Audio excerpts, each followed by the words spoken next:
Tapi bilang dulu saya itu panggilan saya bukan Ridwan.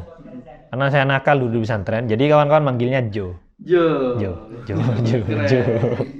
Jo. Fakta mulai terkuak satu.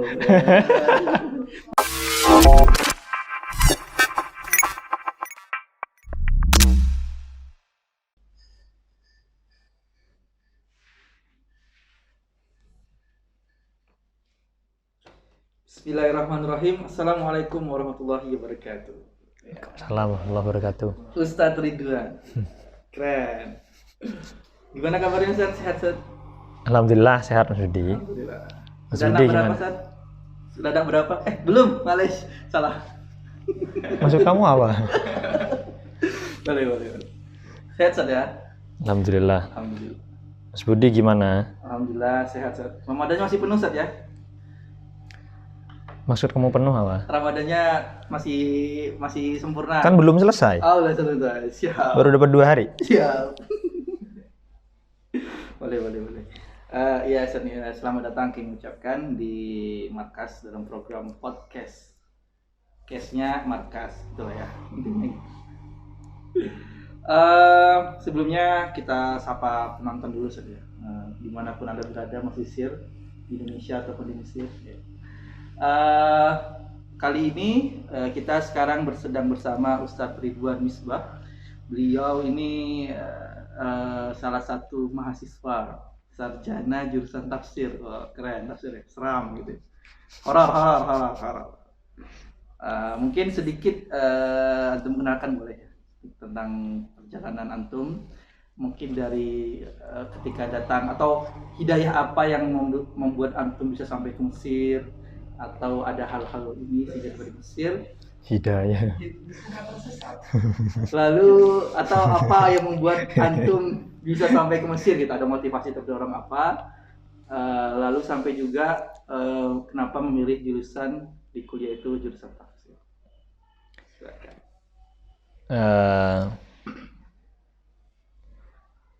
Saya itu ke Mesir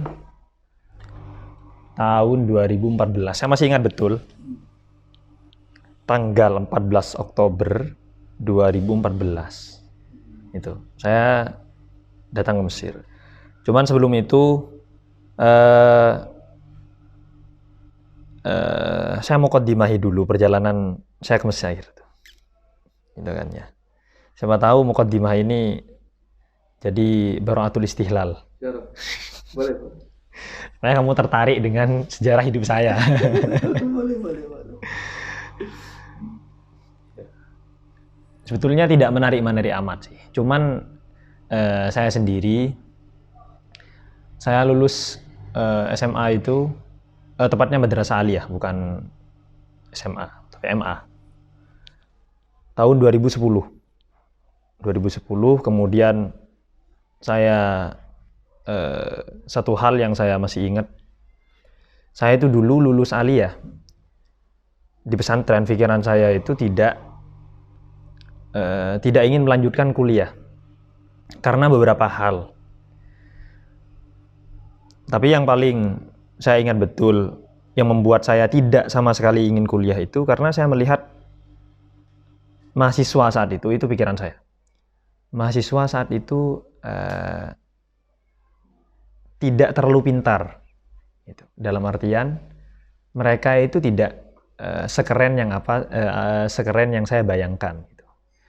Dulu saya di pesantren, kita ada program di pesantren itu tiap malam Senin dengan malam Rabu itu ada program musyawarah. Jadi kalau malam Senin itu ada musyawarah Fathul Qarib, kemudian kalau malam Rabu itu musyawarah tafsir. Gitu.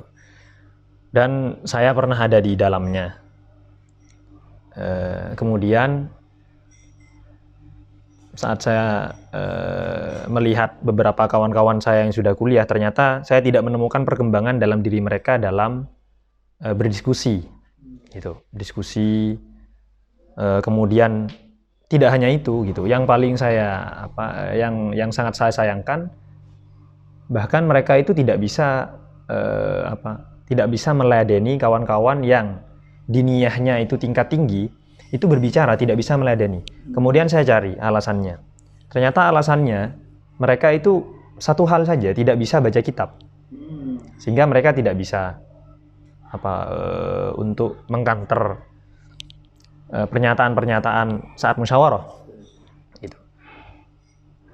Maka kemudian dari sana saya berazam bahwa saya tidak akan pernah kuliah sebelum saya itu betul-betul bisa baca kitab. Gitu. Kemudian saya berpikir seperti itu karena saya itu mondoknya di pesantren Al-Qur'an. Gitu ya. Cuman di sana ada sekolah diniyahnya, jadi kita belajar kitab lah sedikit-sedikit. Akhirnya tahun pertama saya itu tidak kuliah. Kawan-kawan saya kuliah, saya enggak. Kemudian saat itu yang terbesit di otak saya mau belajar kitab, tetapi karena orang tua saya tidak mau saya ke pesantren-pesantren salaf. Itu karena terlalu jauh. Kebetulan saya adalah anak mama. Iya. Anak mama jadi papi. Ya emang anak siapa kan? Sana tuh. Karena terlalu jauh. Saya dulu pernah mau mondok itu karena saya orang Jawa Timur. Pernah saya kepingin itu dulu rencananya mondok di Sidogiri. Itu pilihan saya Sidogiri, Lirboyo, kemudian Sarang. Itu ya, pesantrennya Mbah Maimun Zubair. Tapi itu tidak terwujud. Kemudian saya mencoba mencoba hal-hal yang saya rasa dulu saat masih SMA, masih MA, itu saya tidak pernah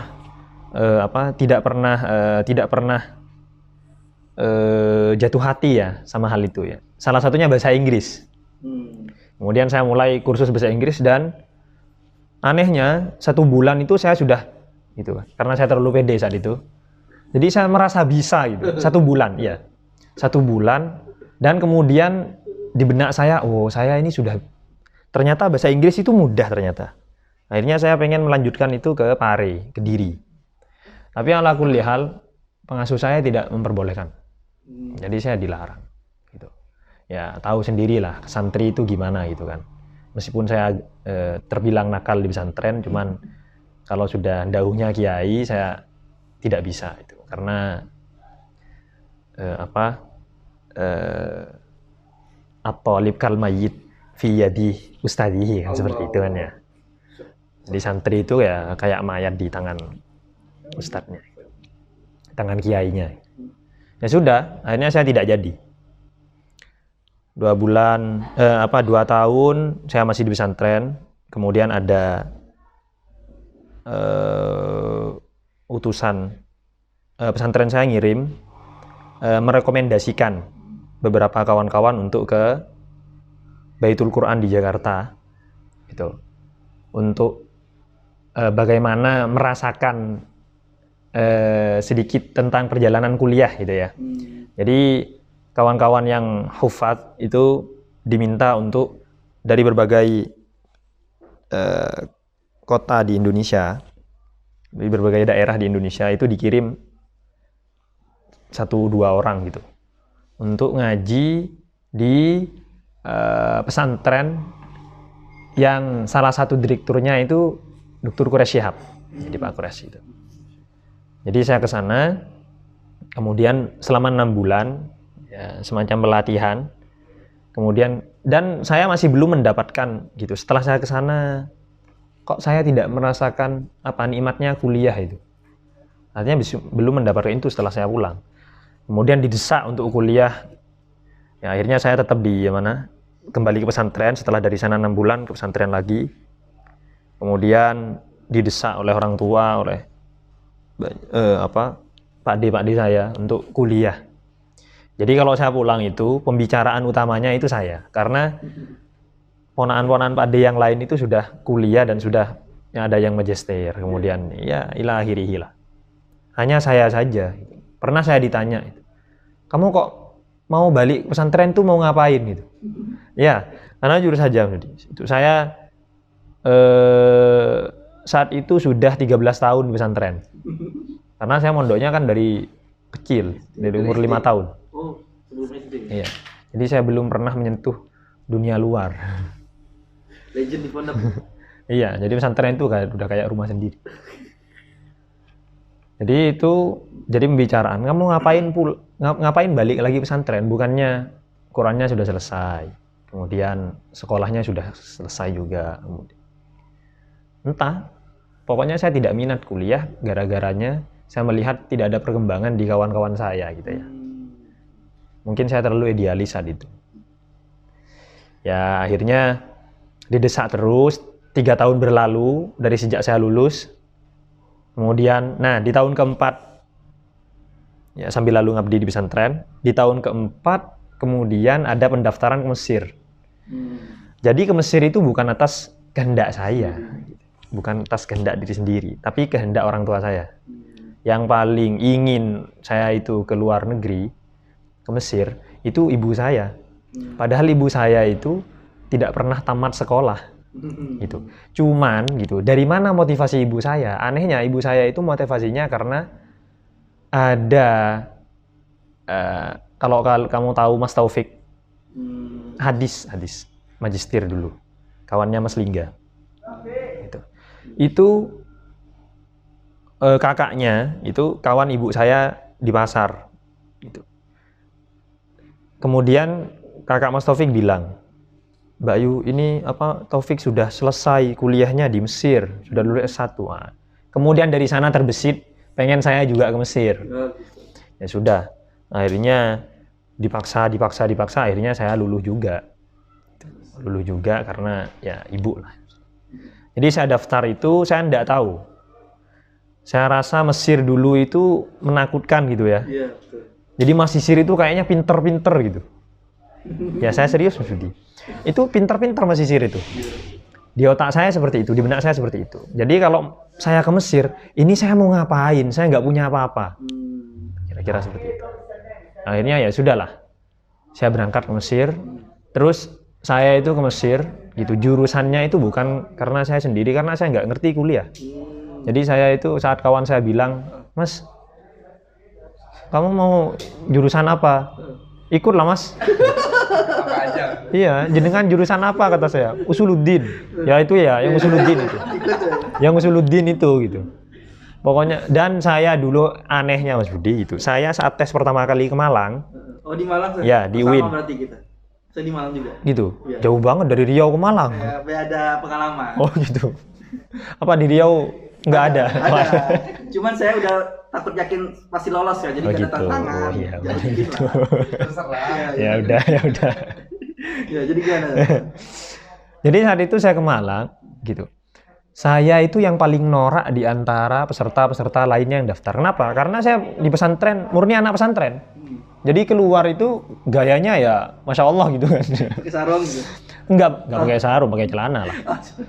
Celana pinjem, sepatu pinjem gitu. Dan saya itu tidak bawa apa-apa kecuali map buat daftar sama pensil, sama pulpen. Saya masuk ke ruangan gitu. Di tempat mau daftar itu ternyata apa? Ternyata semuanya itu pada bawa buku. Persiapan. Saya ingat betul yang dibawa mereka itu salah satunya itu Muhawarah. Gitu, kitab Muhawarah. Muhadasah yang dicetak oleh lembaga pesantren Darul Lughah wa Dakwah Bangil. Dalwa, iya. Gitu. Saya kaget, loh. Ini kan hafalan saya di pesantren kata saya. Cuman saya diem saja. Akhirnya kita ikut tes lah. Itu ada yang ngaji. Pokoknya saya masuk ke sana, dikira sama saya itu penampilannya kayak saya semua gitu, nggak pakai peci gitu. Pakai celana jean. Kaos-kaosan. Iya, saya nggak pakai kaos Mas Budi, pakai hem biasa gitu. Hemnya agak gosok hemnya. Masih Islami lah gitu. Itu yang lain tuh pakai peci, kayak santri betul itu pokoknya. Wah, saya itu sudah khawatir. Ini kok hebat-hebat saingan saya itu yang mau tes. Akhirnya masuk kita. Ya Allah, saya lihat soal-soalnya itu. Ini soal-soalnya. Ya, soal-soalnya itu kok mudah sekali gitu. Istilahnya seperti itulah. Entah itu karena apa saya sedikit sedikit tidak jelas orangnya. Kemudian disuruh nginsya itu. Kemudian tes Al-Quran setelah itu semua yang duduk di samping saya itu semuanya ngaji. Saya kira saya masuk itu mau setoran cuman 5 juz. Ternyata di samping saya itu 2 juz. 2 juz, 5 juz kan sudah Biasa. pas gitu. Tiba-tiba kok yang ngetes saya gitu. Yang ngetes itu ternyata tidak terlalu perhatian lah gitu ya untuk tesannya. Ya sudah, saya memberanikan diri untuk bilang, kamu berapa? Saya 10 juz katanya. Kaget kan. Jadinya ngetes saya kayak, serius? Kamu 10 juz? Iya 10 juz. Mau tak bilang 30 juz kan, cuman khawatir gitu. Khawatir dites beneran kan kacau. Udah, akhirnya ya sudah dites, lolos ke Jakarta dan sampai saya di sini. Itu dulu saya tinggal di mana? Pertama kali saya ke sini itu saya tinggal di Asyir. Semua kawan-kawan saya serumah itu anak baru semua. Jadi tidak senior saya, tahu nggak senior saya? Enggak. Senior saya itu anak ma'had. Itu yang ngurus saya. Anak ma'had. Senior tapi lebih junior. Saat itu saya nggak tahu kalau dia anak ma'had. Oh gitu. Iya. Itu karena broker kan, brokernya dia. Betul. Jadi menang pengalaman di mana? Di Mesir. Iya, betul. Iya, jadi kita ditinggal gitu kan. Ya sama, seumuran juga sama kita. Itu akhirnya ya sudah Mas Budi, seperti biasa lah, kita di Mesir kan nggak tahu kan harus Itu kemana. ke Mesir nggak sedih gitu kan? Biasanya dulu dari kecil di pondok terus dekat sama rumah terus tiba-tiba jauh gitu. Apakah orang tuanya nangis atau antum yang nangis terseduh-seduh atau sedih? Enggak. Atau biasa aja, aja gitu. Saya sudah biasa saja seperti itu. Mungkin dulu pas masih di Indonesia sebelum saya berangkat ke Jakarta untuk ke sini. Gitu. Pas dari Jakarta ke sini sudah enggak. Udah biasa. Enggak nangis-nangis gitu sudah. Enggak, saya enggak pernah nangis sudah. Ya Rob. Gitu.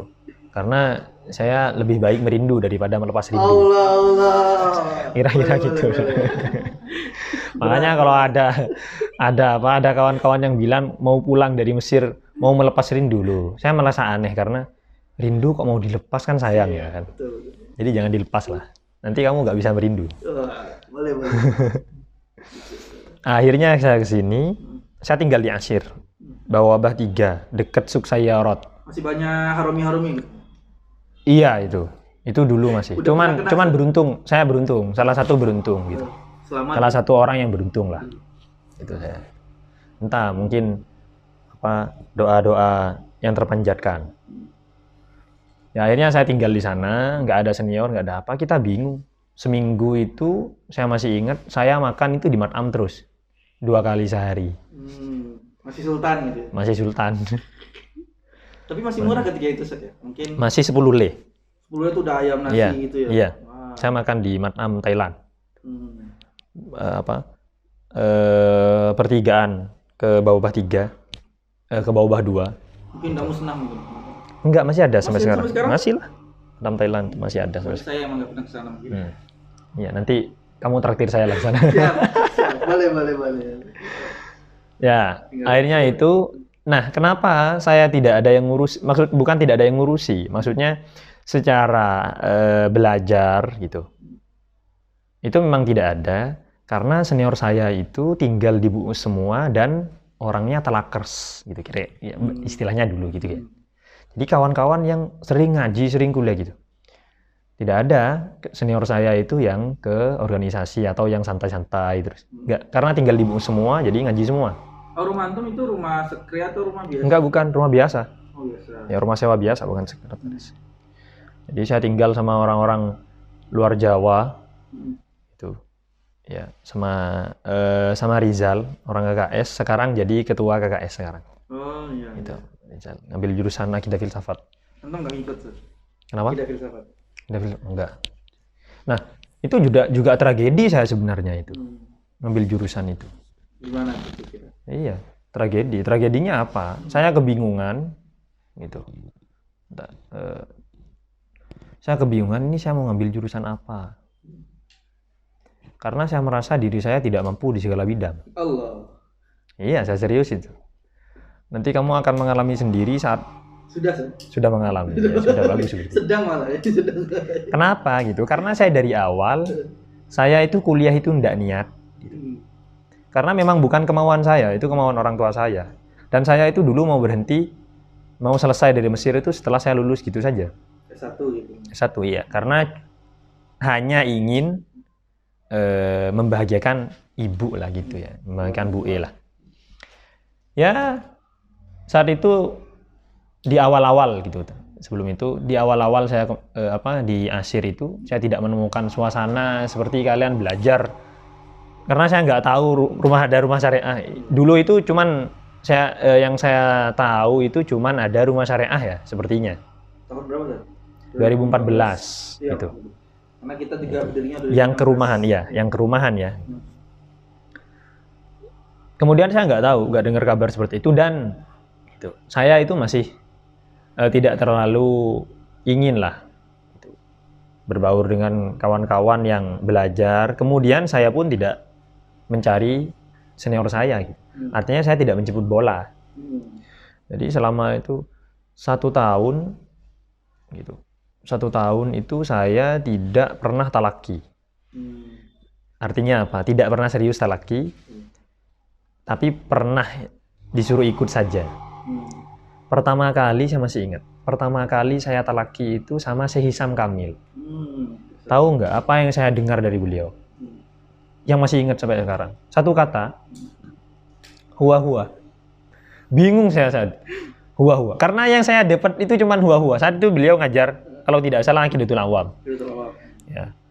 Ya, Fathul Alam. Nah, itu kitab yang pertama kali saya dapat dari masyayikh. Di Mesir. Tidak hanya kitabnya, sekaligus sanadnya itu. Ijazahnya. Ijazahnya ya. Ijazahnya. Kalau pertama-tama gitu. Iya. Senang gitu. Wah, karena saya nggak tahu hal-hal seperti itu, ya seneng banget gitu.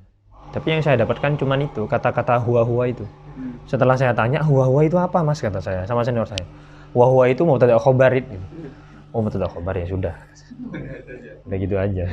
Udah paham saya mubtada khobar. Setelah itu. Ya, akhirnya dari sana saya tinggal sama senior di masjid gitu. Ya karena senior saya ngimamin, jadi untuk menunjang perbendaharaan saya selama di Mesir gitu. Jadi saya kemudian disuruh bantu-bantu di masjid. Sudahlah saya tinggal di sana. Jadi imam atau jadi bersih-bersihnya? Enggak jadi apa-apa pertama kali gitu. Tapi dapat kebagian cuan-cuannya. Jelas lah kebagian. Walaupun cuma tinggal. Uang saya tinggal dengan orang-orang soleh kok. Allah. Orang-orang yang tidak terlalu mania dengan dunia. Dapat dunia dapat akhirat juga bahasanya gitu. Iya. Jadi dari sana saya bisa aman lah gitu. Perbendaharaan saya masih bisa aman. Itu ya. Kemudian beberapa bulan kemudian, sekitar 5 bulan baru saya ngimamin. Gitu. Karena diminta sama saya di Roksi. Abbasiyah, Ain Syam masih terus gitu ya. Oh, kalau masyhurnya kawan-kawan kesana itu kalau kawan-kawan yang gemar jual beli laptop. Sukul Asr namanya. Sukul Asr. Iya, pasar modern. Syari'u Khalifah Ma'mun. Oh, bukan Sarok ya, biasanya laptop Sarok. Enggak. Bukan di sana. Dekat CS enggak, Sir? Jangan sok tahu Mas Budi. Saya taunya CS, Sarok. Ya udah situ aja. Ya. Ini mana Sarok. Iya, iya. Main maksud. Iya, lupa. Iya, gimana? Ya, pokoknya Ain Syam ke sana. Iya, jam Syam, 11 iya. gitu. Jadi saya kemudian ditawarin untuk ngimamin, ya sudahlah, ngimamin saya. Ya, ngimamin. Jadi saya jadi imam di masjid itu subuh saja. Itu kan sudah keren berarti kan? Iya. Subuh saja itu. Yang paling berat ya? Iya, yang paling berat. itu saya masya Allah sekali saat itu. Merasa soleh. Astagfirullahaladzim. Itu karena mungkin saya dulu itu masih ini Mas Budi, masih terbilang tidak terlalu mengerti keadaan di Mesir gitu. Jadi saya sangat bergantung banget kepada senior-senior saya di masjid itu. Ya 1 tahun kemudian baru saya di Darrosah. Nah di Darrosah ini kemudian saya mulai talaki, tapi ya sama Itu masih belum dapat apa-apa. Itu. Yang saya rasa dulu itu pertama kali saya itu belajar serius kitab itu satu. Kitab mantik. Isaguji. Itu saya belajarnya sama siapa? Tidak sama Mas Syekh. Saya belajarnya sama senior saya. Karena saya jujur, saya ikut talaki itu tidak paham. Gitu. Karena kemudian saya tahu saya senior saya itu orang keren gitu, Mas Zaim, Zaimuddin Abdul Latif namanya. Itu Kerennya internasional beliau. Iya, internasional sekali, udah keren banget gitu. Jadi saya tahu beliau itu pinter, alim lah gitu. Jadi saya ngaji itu ke Bu'us. Dulu Bu'us tidak terlalu ketat seperti sekarang. Jadi mondar-mandir saya biasa saja. Padahal saya bukan orang Bu'us. Jadi sampai di kamar beliau, udah, Mas, saya mau ngaji, Mas. Mau ngaji apa? Mantik gitu. Isaguji. Ya sudah. Udah gitu aja. Tapi belum ngaji. Sampai sebulan saya maksa-maksa, akhirnya saya ngaji dan gitu. Tempat talaki pertama kali saya itu di mana? Di Masjid Bu'us. Oh, di masjid. Di Masjid Bu'us. Kitab yang saya pegang itu bukan kitab, Mas Budi, sobekan. Jadi Mas Zaim itu Talhisan. bukan talhisan. Jadi ada majmu'at Muhimmat al-Mutun. Itu. Saya ingat banget, saya punya. Itu ada sekitar sitawasitin. 66 matan yang ada di sana gitu. Itu Mas Zaim nyobek satu. Kasih sama saya. Baca. Itu. Nanti itu. Nanti setelah kamu baca kamu tulis. Saya tulis, setelah tulis coba bandingkan. Gitu. Dibandingkan lah. Bandingkan artinya saya baca, kemudian sekaligus Mas Zaim koreksi. Setelah dikoreksi, ternyata masih ada salahnya, padahal tulisan saya itu tidak sampai 2 lembar. Karena matan Isaguji itu sedikit. Dari sana saya tahu pertama kali, masih terkesan sama saya, tahu Mas Zaim itu ngomong seperti apa. Mas Zaim ngomong, nah, kamu percaya, Rin, bahwasanya sudah berapa tahun kitab ini ditulis, ya kan? Ya, Asiruddin Al-Bahri itu, beliau abad ke-6, Mas Budi. Kalau tidak salah 633 atau 663, saya lupa, wafat. Itu sekitar abad ke-6. Dan kamu percaya sampai sekarang gitu. Kira-kira kalau murid-murid beliau itu, kemudian murid-muridnya lagi, seperti kamu semua bagaimana? Artinya kan tidak menutup kemungkinan itu sudah berubah total, ya kan? Iya. Itu berubah total. Akhirnya dari sana saya Terpukul, mempelajari Mempelajari bahwasanya amanah ilmiah itu berat. Amanah ilmiah berat. Tidak hanya secara pemahaman gitu, secara tulisan saja yang sekarang mungkin banyak dikenal di kitab-kitab itu dikenal dengan tashif sama tahrif. Gitu. Jadi wajar kemudian kalau ilmu itu harus betul-betul dijaga dengan sanad. Jadi dari sana saya, wah, ternyata berat belajar. Nah, kemudian dari sana juga saya itu menemukan nikmatnya belajar sama Mas Zaim itu. Yang 1 tahun sebelumnya saya tidak kerasan, saya sudah berniat untuk pulang. Loh, ya gimana nggak berniat untuk pulang? Wong saya di rumah, bukan di rumah, di pesantren itu rajin sholat subuh berjemaah kok. Tiba-tiba selama seminggu nggak pernah sholat subuh, itu gimana ceritanya? Nangis saya, serius. Nangis. Ya Allah, nangis saya itu. Ya Allah, kok begini di Mesir ini? Karena mungkin terus lingkungan juga awal-awal. Jelas gitu, ya kan? Tidurnya nyenyak, nggak ada yang bangunin, nggak denger adzan, itulah kira-kira lah. Nggak ada yang, iya itu. Ya Allah. Itu saya. Tapi setelah itu, baru saya mau kerasan di Mesir, dan baru saya menentukan niat saya di Mesir. Oh, kalau begitu, di Mesir saya mending sudah belajar kitab. Gitu. Karena itu cita-cita saya dari awal di pesantren gitu. Ya, jadi dulu saya pernah berazam, dimanapun saya itu berada, gitu. Kalau pemahaman kitab saya itu matang, ngaji kitab saya itu matang, silahkan saya itu mau ditaruh di mana. Iya, gitu. Dulu itu 2. Kalau Al-Quran saya lancar, kemudian pemahaman kitab saya matang, itu terserah saya itu mau kemana saja. Dan itu yang saya juga bicarakan sama kawan-kawan saya, junior-junior saya di pesantren lah. Karena saya pernah jadi guru pengganti. Pernah kawan-kawan Alia kelas 2 itu saya tanya, kamu mau kemana setelah lulus Alia? Mau kuliah? Iya mas, mau kuliah mas. Ustaz. Enggak, bilangnya mas. Di Pondok Mas juga. Enggak, maksudnya kita kan masih, dia kan masih junior saya. Oh, gitu. Iya, saya masih belum jadi ustaz, jadi guru pengganti. Tapi bilang, dulu saya itu panggilan saya bukan Ridwan. Karena saya nakal dulu di pesantren, jadi kawan-kawan manggilnya Jo. Jo. Fakta mulai terkuak satu. Masih belum tahu nih kayaknya. Boleh. Dia manggil Jo dulu. Terbilang nakal orang ini. Ada sejarahnya kenapa? Nah, dulu itu kawan-kawan yang komplotan saya itu. Iya, kita itu pernah buat janji, kita boleh nakal di pesantren asalkan jangan pacaran saja. Gitu ya, itu tantangan paling berat soalnya pacaran. Nakal Islami. Nggak ada nakal Islami. Nakal syar'i. Ya. Sekarang lagi model syar'i. Pokoknya gitu. Jadi kawan yang sepantaran saya itu ada yang ngerokok, tapi gitu di antara kita tidak ada yang pacaran. Sudi. Jadi kita itu sangat benci sama kawan-kawan yang pacaran, sama geng-geng lain yang pacaran, langgarnya pacaran. Tapi kalau keluar loncat pagar, biasa ya. Itu nggak jelas itu.